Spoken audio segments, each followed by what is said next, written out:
This episode is brought to you by Progressive Insurance. Fiscally responsible, financial geniuses, monetary magicians. These are things people say about drivers who switch their car insurance to Progressive and save hundreds. Visit progressive.com to see if you could save. Progressive Casualty Insurance Company and Affiliates. Potential savings will vary, not available in all states or situations. Salut à toutes, salut à tous. Aujourd'hui, c'est le dénouement du René 8 Tours. Une petite seconde d'écart entre les deux premiers, entre Arnaud Delis et Mathieu Van Der Poel.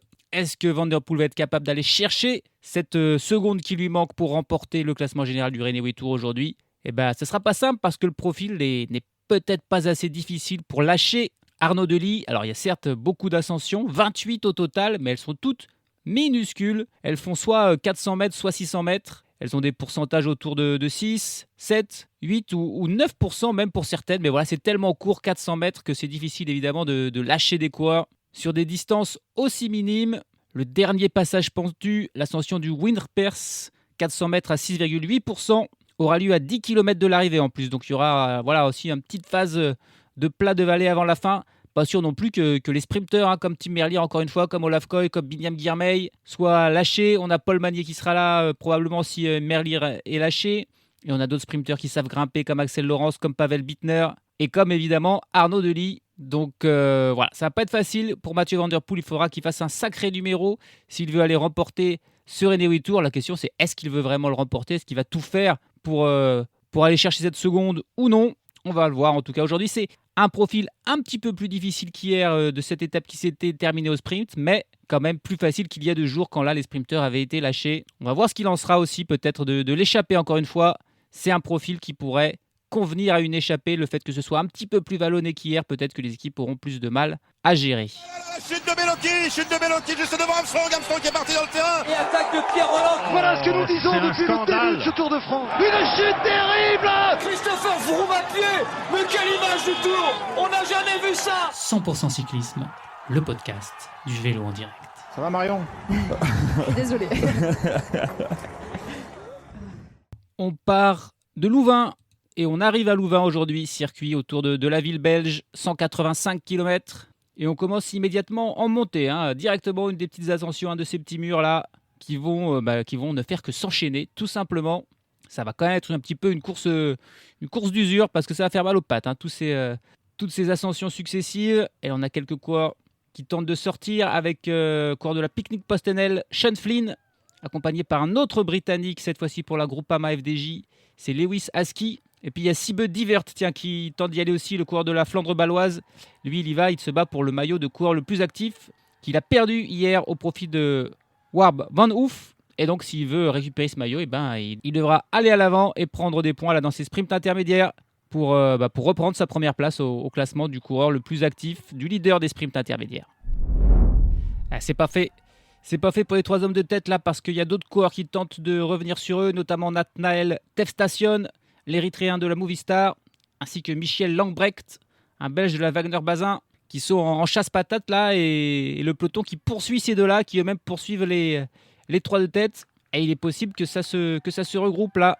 En tout cas, on ne les laisse pas sortir comme ça pour l'instant, les échappés. On sait que c'est une journée qui pourrait peut-être convenir à des hommes à l'avant qui pourraient aller au bout. Du coup, on se méfie.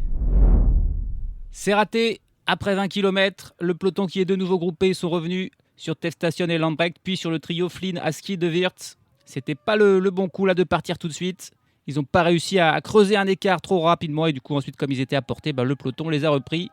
On a donc un peloton de nouveau complet, même si on voit un coureur en grande difficulté à l'arrière, c'est le sprinter Matej Goveka, lui qui a fait 5e hier.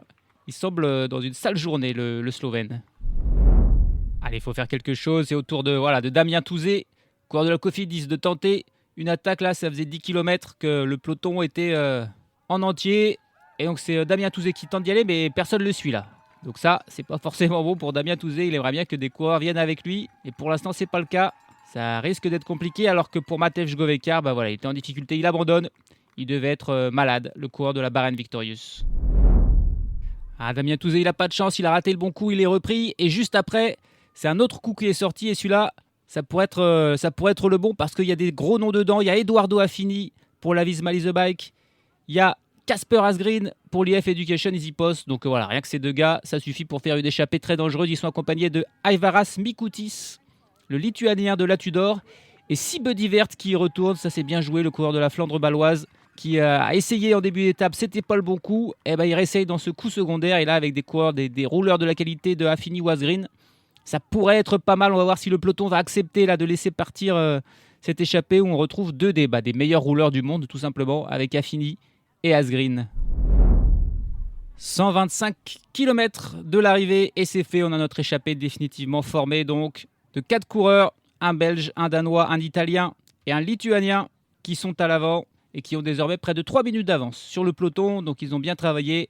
Ils sont dans ces enchaînements. C'est des vraies montagnes russes, mais des mini-montagnes russes, quoi. Une ascension de 400 mètres, une petite descente de 400 mètres, puis ça remonte sur 400 mètres, puis ça redescend sur 400 mètres, puis ça remonte sur 600 mètres parfois. Et parfois, il y a un petit peu de plat quand même, mais voilà, ça ne fait vraiment que monter-descendre, mais à chaque fois de manière très très courte. Donc, c'est des efforts que peuvent gérer des gros rouleurs comme Asgreen et comme Affini. Mais attention, à Mikoutis et Divert, c'est aussi des gros gabarits, donc c'est aussi des coureurs qui peuvent passer des bons relais. Ça fait une échappée puissante et qui n'est pas dangereuse au classement général, hein, parce que le mieux classé, Casper Asgreen, il est à 12 minutes et 50 secondes d'Arnaud Delis. Donc là, la Lotto, ils verront ça d'un bon oeil de voir cette échappée partir au loin, prendre toutes les bonifications possibles, celle de l'arrivée et du green kilomètre, par exemple, si tout ça allait au bout.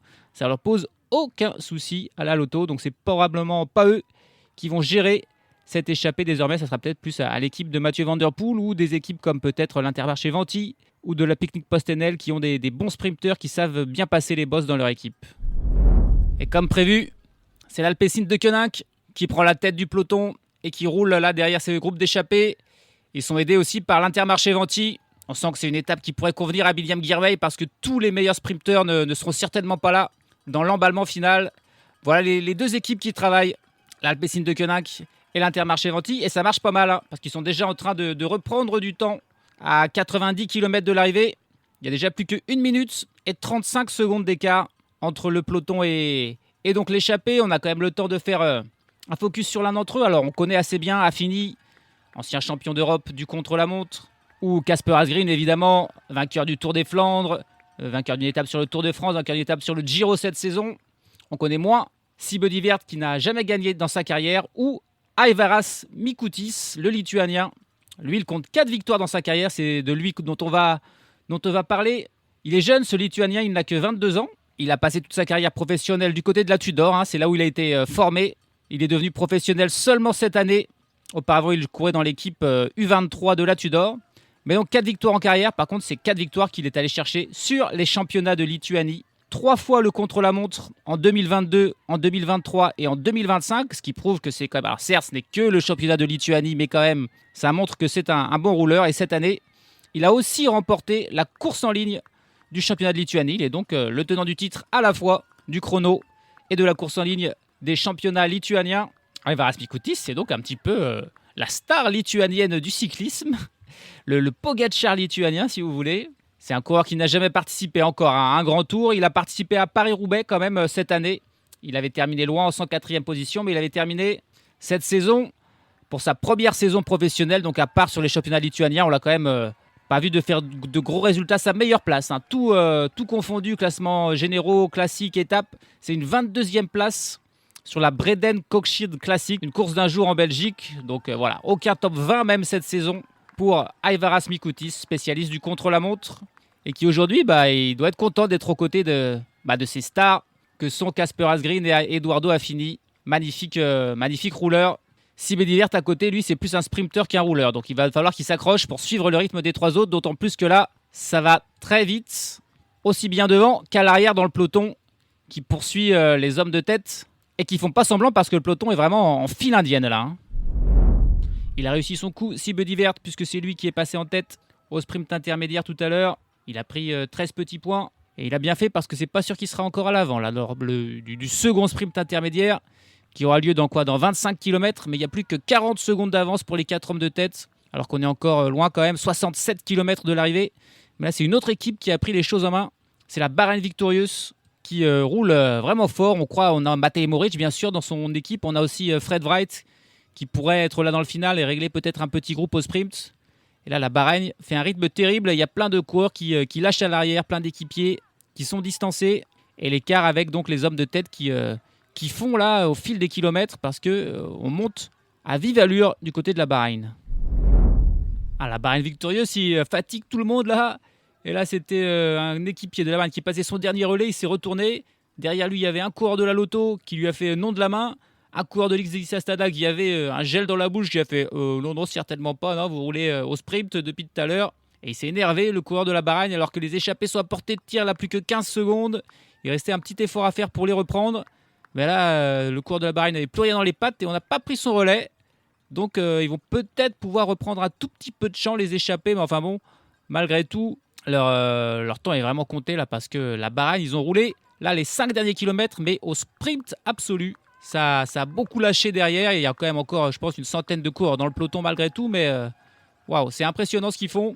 Et du coup, la Bahreïn qui se résout à reprendre encore une fois la tête du peloton. Même si on y va un petit peu moins vite là sur des parties plates. Parce qu'ils ont énormément donné au cours des 10 dernières minutes. Là. Et c'est au tour de l'équipe Astana désormais de prendre les têtes du peloton et de faire une petite ascension là, d'un de ces murs de 400 mètres au sprint. Et là, ça fait des cassures. Ça fait des grosses cassures dans le peloton. Ils sont 6 coureurs, puis 4 coureurs, puis encore 5 coureurs derrière le peloton un petit peu principal. Alors ça devrait tout se regrouper encore une fois parce que les ascensions sont pas assez longues pour ensuite insister. Ça se regroupe ensuite sur le plat. Mais ça, je pense que c'est l'accélération qui va être peut-être fatale aux 4 hommes de tête. En tout cas, l'Astana de Alberto Bettiol ou de Davide Ballerini. Aaron Gate aussi sont des potentiels clients pour la victoire d'étape aujourd'hui qui durcit à son tour la course. 52 km de l'arrivée. Et les 4 hommes de tête, là, ils se retournent. Ils voient le peloton mené par l'XDX Astana Team juste derrière eux. En tout cas, la course est beaucoup plus dure qu'hier. Je pense que, non. On n'aura pas un sprint massif, à mon avis, comme on l'a eu hier. Un petit check de la main entre Casper Asgreen et Sibudi Vert pour dire, on a essayé, mais c'est fini. 50 km tout pile de l'arrivée. Et les échappés, les 4 hommes de tête sont repris. On a donc un peloton de nouveau groupé. Alors, il y a quand même eu des lâchés à l'arrière, mais je vois que Tim Merlier, par exemple, avec son maillot de champion d'Europe, il est facile à repérer, est encore là. Il y a encore au moins 80 coureurs dans ce peloton qui est toujours mené tambour battant par l'XDX Astana Team. Même si les échappés ont été repris, on continue de durcir la course justement pour tenter de lâcher des coureurs comme ce diable de Tim Merlier. Du côté de l'Astana, on a tenté de lancer là Alberto Bettiol qui tente d'attaquer, mais il a été suivi là par Matthias Vacek, par Fred Wright, par Stan de Wolf aussi. Et au final, c'est tout le peloton qui revient sur cette initiative d'Alberto Bettiol. Et désormais, c'est Sylvain Dillier qui prend la tête du peloton. Alors là, l'objectif est simple, je pense, pour Dillier, c'est rouler le plus vite possible pour démotiver quiconque de faire une attaque. Et le but, ça va être de rouler comme ça au moins jusqu'au green kilomètre. Et là, il y aura des secondes bonif à prendre, bien sûr. 3, 2 et 1 seconde à 3 reprises. Et donc, l'occasion pour Mathieu Van Der Poel d'aller chercher cette petite seconde qui lui manque sur Arnaud Delis. Là, il faut qu'il tienne comme ça durant à peu près 25 km. Sylvain Dillier, et on le connaît, il en est capable d'imprimer un gros rythme comme ça soutenu, empêcher toute attaque et ensuite permettre à Van Der Poel, dans ce green kilomètre qui se fera en montée, d'aller chercher les secondes qui lui manquent. Et 2 coureurs qui tentent de repartir avec Tomasz Kopecky, le coureur de l'Unibet Tieté Maroquette, il est suivi par Davide Ballerini pour l'XDX Astana Team et ils ont attaqué là juste au sommet d'une bosse, au sommet duquel il y avait une zone de ravitaillement. Et c'était pas mal joué parce que du coup, forcément, dans la zone de ravitaillement, ça ralentit un petit peu dans le peloton pour prendre des bidons. Et là, le peloton qui derrière ne poursuit plus du tout. Sylvain Dillier n'est plus là. On a vu la Décathlon AG2R prendre le relais de Sylvain Dillier. Mais là, d'un seul coup, il n'y a plus personne qui roule. Et Kopecky et Ballerini, ils ont vraiment senti le bon coup. Ils sont sortis et derrière, ça ressort encore. Du coup, parce qu'on voit que le peloton, plus personne veut prendre la responsabilité de la poursuite. Là, c'est un coureur de l'IF qui tente de sortir, il est suivi par 2 coureurs dans sa roue. On est à 38 km de l'arrivée. Et c'est le moment de tenter de faire des échappées secondaires. Allez, ça y est, Sylvain Dillier, il a dû aller chercher son bidon. Il revient à la tête du peloton et il rattrape au moins le trio là, qui a tenté de sortir. Par contre, Kopecky et Ballerini, ils sont joliment sortis. Ils doivent avoir déjà une 10-15 de secondes d'avance sur le peloton. Attention, c'est le moment où Mathieu Van Der Poel décide d'accélérer dans une de ses nouvelles montées. Il y a du monde qui le suit, mais je vois pas Arnaud Delis, je vois Pavel Bittner qui est là. Il y a Thibaut Nice, il y a Matthias Vacek. Mais Arnaud Delis qui n'est pas là dans la roue immédiate de ce mouvement de Mathieu Van Der Poel qui commence à s'énerver. Il relance encore Mathieu Van Der Poel. C'est vraiment dur pour ceux qui tentent de le suivre. Mais voilà, là, le peloton qui est complètement étiré. Il y a des cassures et Arnaud Delis, Je sais pas où il est, mais il est pas dans la bonne cassure en tout cas. Ah, ça y est, il a réussi Van Der Poel, je crois, à lâcher tout le monde. Sauf un, il y a un coureur de la Bahrain Victorious qui a réussi à le suivre et c'est tout. Allez, réaction de Paul Magnier, de Matthias Vacek, qui... ouais, c'est beau ce que fait Paul Magnier. Là, il revient sur le duo Van Der Poel et ce coureur de la Bahrain, j'ai pas vu qui c'était. Là, ça se relève un petit peu. Et on n'oublie pas que devant, on a notre duo, David et Ballerini. Et alors, j'ai dit que c'était Tomasz Kopecky, mais en fait, c'est pas lui. C'est Axel Huins, le français de l'Université marocaine, qui est sorti en fait avec Ballerini. Ils sont toujours devant.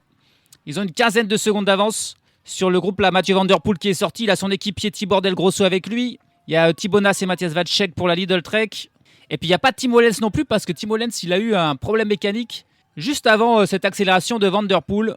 Et du coup il est dans le groupe plutôt à l'arrière aussi Timo Lenz. Allez, finalement ça se regroupe. Ça revient de l'arrière, c'est bon pour Arnaud Delis. Timo Lenz aussi doit être revenu dans le peloton principal qui est toujours quand même un petit peu fourni, au moins 60 coureurs.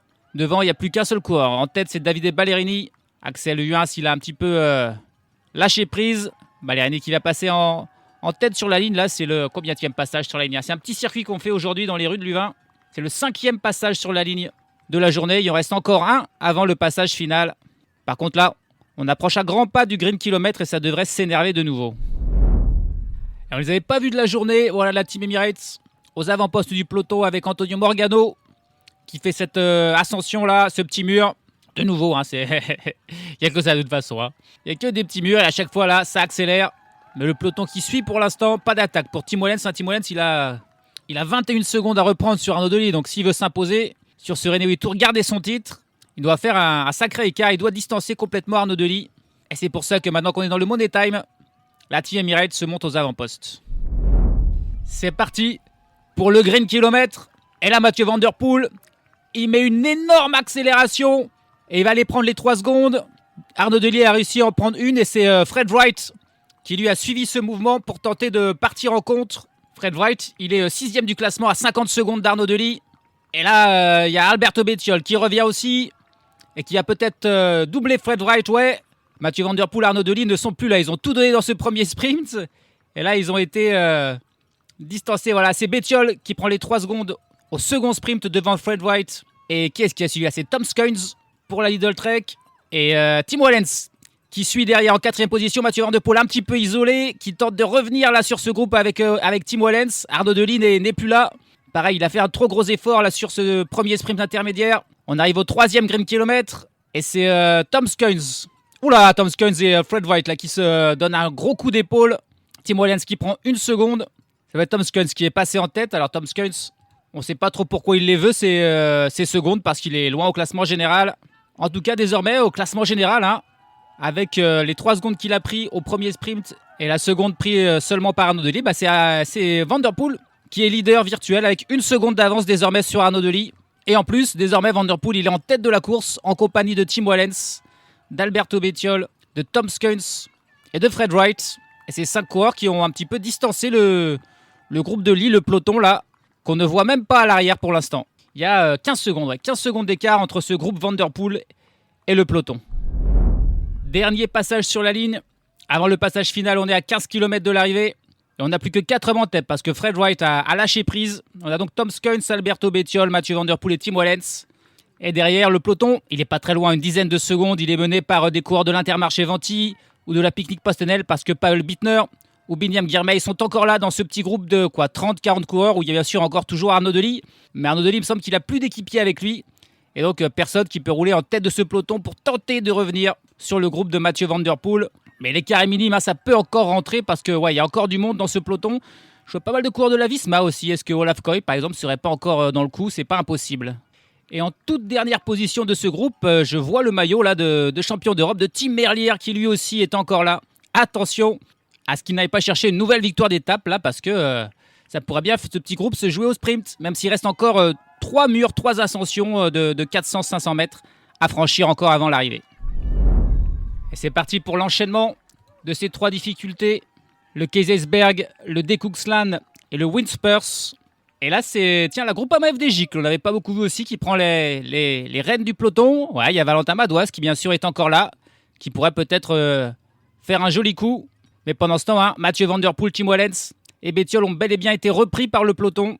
Donc il y a vraiment du suspense, aussi bien pour la victoire d'étape que pour le classement général, puisque donc désormais Van Der Poel a 1 seconde d'avance sur Arnaud Delis.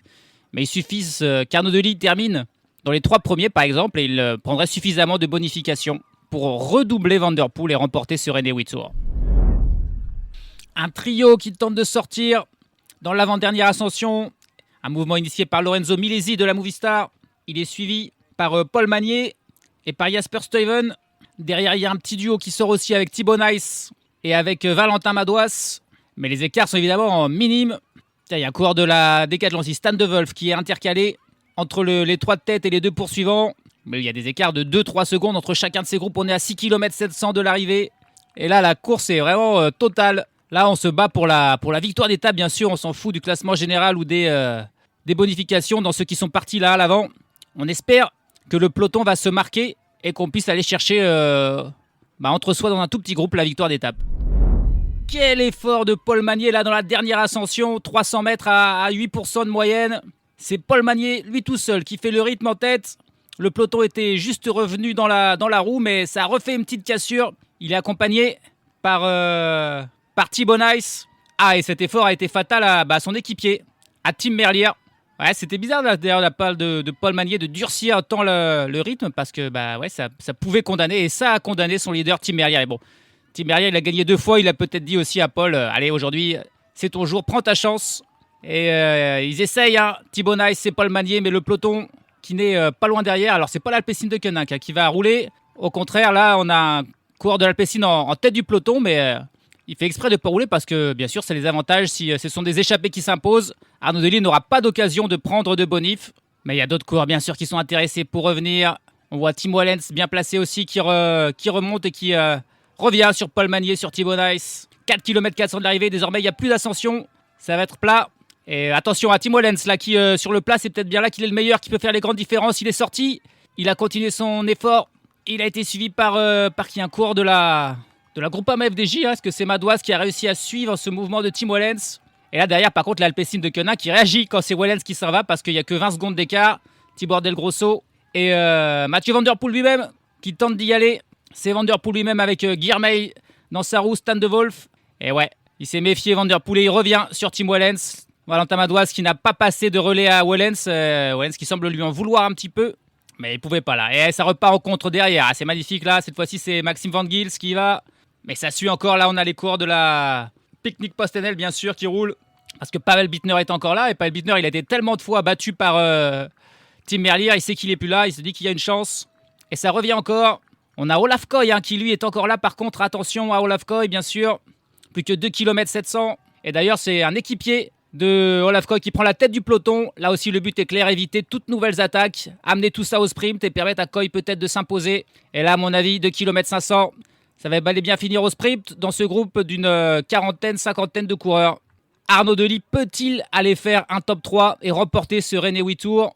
Est-ce qu'un autre sprinter va être capable de battre Olaf Koy au sprint? On a la coureur de l'Unibet Tietema Rocket. Ils sont très bien placés. Ils ont 3 coureurs dans la roue du coureur de la Visma qui mène le peloton. On essaye de se trouver là parmi les trains, du moins on a les sprinteurs qui essayent de trouver des équipiers. Olaf Koy, il n'a pas d'équipier à part celui qui roule en tête. 1 km 300. Les sprinteurs qui pour l'instant sont plutôt encore un petit peu cachés. Pavel Bittner, Arnaud Delis, Olaf Koy, ils sont plus autour de la 20-25e place. Allez, la flamme rouge. Et tiens, la flamme rouge. Une attaque au kilomètre. Oh, il est bien sorti. Dries de Bondt. Il est magnifiquement sorti là pour faire le coup du kilomètre. Il a pris immédiatement 100 mètres d'avance sur le peloton. C'était juste au moment où le coureur de la Visma n'avait plus rien dans les jambes et se relevait. Passage de la flamme rouge, il est sorti. Est-ce qu'il va être capable de tenir jusqu'au bout? C'est du coup les coureurs de l'Unibet Tietema Rockets, puis de la Groupama FDJ qui roule. Est-ce que Paul Pénoët peut-être est encore là pour la Groupama? C'est Clément Russo qui roule. Il a Paul Magnier pour la Soudal Quick Step dans sa roue. Clément Russo qui se relève et c'est parti, ça lance pour Paul Magnier, mais c'est trop loin. Du coup, c'est Tibor Del Grosso qui, à son tour, tente de revenir, mais ils n'arrivent pas encore à revenir sur Dries de Bondt qui s'accroche. C'est parti aussi pour Mathieu Van Der Poel qui lance de loin. Dries de Bondt qui s'accroche jusqu'au bout, mais c'est finalement Arnaud Delis qui jaillit de nulle part et qui vient aller s'imposer. Avec son maillot vert et bleu, on le voyait pas bien. Et il est jailli de nulle part et il va aller gagner l'étape et le classement général. Incroyable. Ah, Dries de Bont, il a été soufflé sur la ligne par Arnaud Delis. Et je crois bien que j'étais focus sur Mathieu Van Der Poel, qui était à droite de la route et qui doit faire deuxième. Lui aussi doit doubler Dries de Bont. Incroyable ce qu'a fait Arnaud Delis, seul contre tous. Il avait plus d'équipier. Et il est félicité magnifiquement, sportivement par Mathieu Van Der Poel, qui n'aura pas le cœur brisé de ne pas avoir remporté le René Tour, alors que pour l'auto et pour Arnaud Delis, c'est par contre une victoire très très émouvante. Arnaud Delis qui a des problèmes avec la maladie de Lyme. Et là, ça va lui faire un bien fou. Il gagne l'étape, il gagne le classement général. Aussi bien pour lui que pour son équipe, la Lotto qui vit une année très compliquée, la Lotto, très peu de succès. Une équipe qui va peut-être disparaître d'ailleurs l'an prochain, fusionner avec l'Intermarché Venti. Elle va vraiment faire du bien à la Lotto cette victoire. Et ce succès total puisque c'est l'étape et le classement général. Pour Arnaud Delis, j'ai hâte de voir le ralenti là pour voir d'où il a jailli. Allez, c'est parti pour le ralenti là par hélicoptère. Dries de Bont qui a ses 100 mètres d'avance, à peu près 500 mètres de la ligne. Et ensuite, c'est Tibor Del Grosso qui prend la tête. Et du coup, c'était peut-être pas très bien joué de la part de Tibor Del Grosso de lancer le sprint. Mathieu Van Der Poel qui lance dans la roue Del Grosso. Et Arnaud Delis lance de très loin, de l'arrière. Il remonte Pavel Bittner, puis il remonte Dries de Bont soufflé sur la ligne. Et c'est bien ça, Arnaud Delis qui s'impose devant Van Der Poel et Dries de Bont qui fait troisième.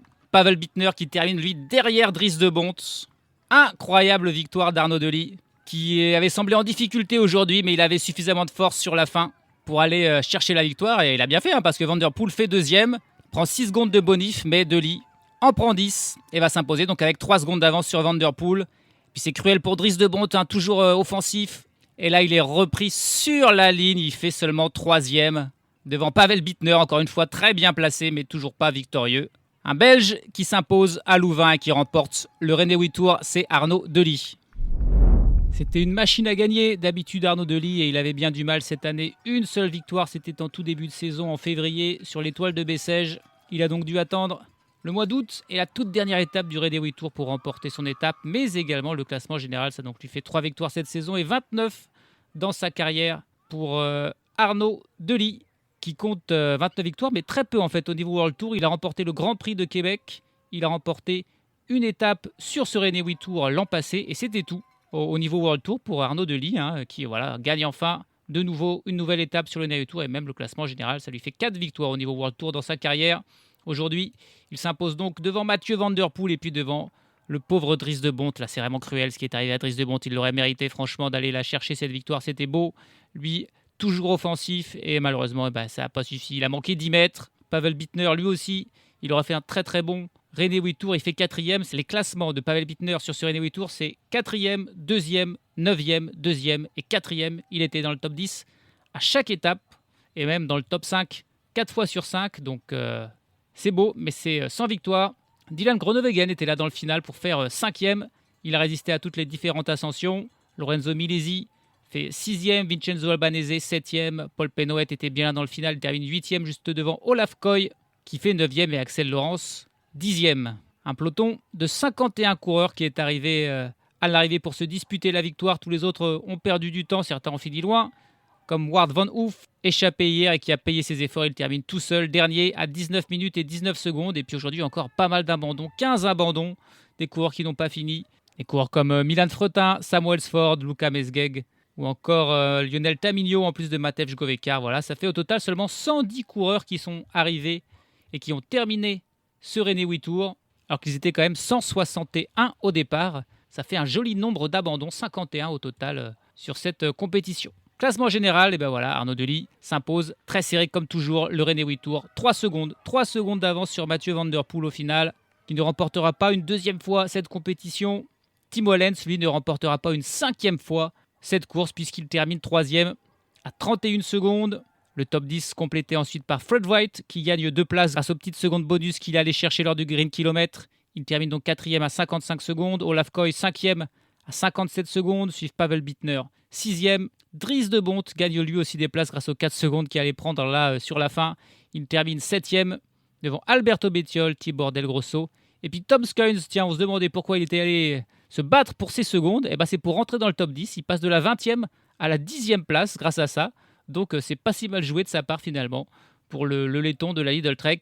qui du coup double Valentin Madouas, premier français, et qui termine 11e à 1,09 d'Arnaud Delis. 110e et dernier, un coureur qui a fini loin, mais qui a fini, c'est Michel Ries, le luxembourgeois de l'Arkea BNB Hotel, qui termine à 58 minutes et 38 secondes d'Arnaud Delis. Au classement par points, c'est mérité pour Pavel Bittner, même s'il n'a pas gagné d'étape, donc toujours placé. Il remporte ce maillot qui récompense sa régularité sur ce tour. Il devance Olaf Koy, Arnaud Delis, Tim Merlier et Mathieu Van Der Poel. Les 4 vainqueurs d'étape, en gros, sont là, mais derrière Bittner, qui lui pourtant n'en a pas gagné.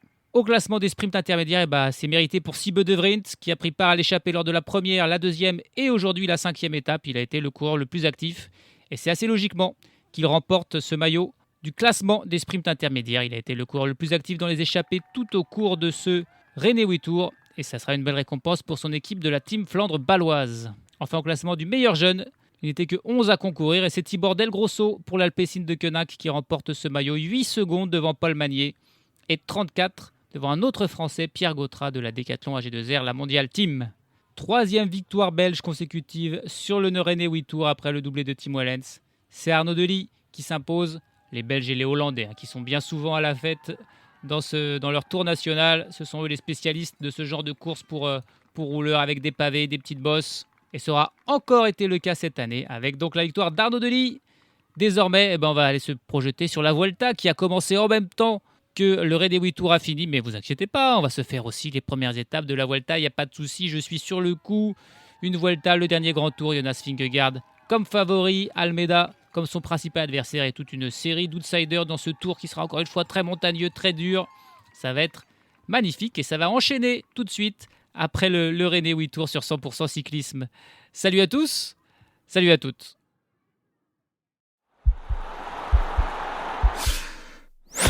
This podcast is part of the Sports Social Podcast Network.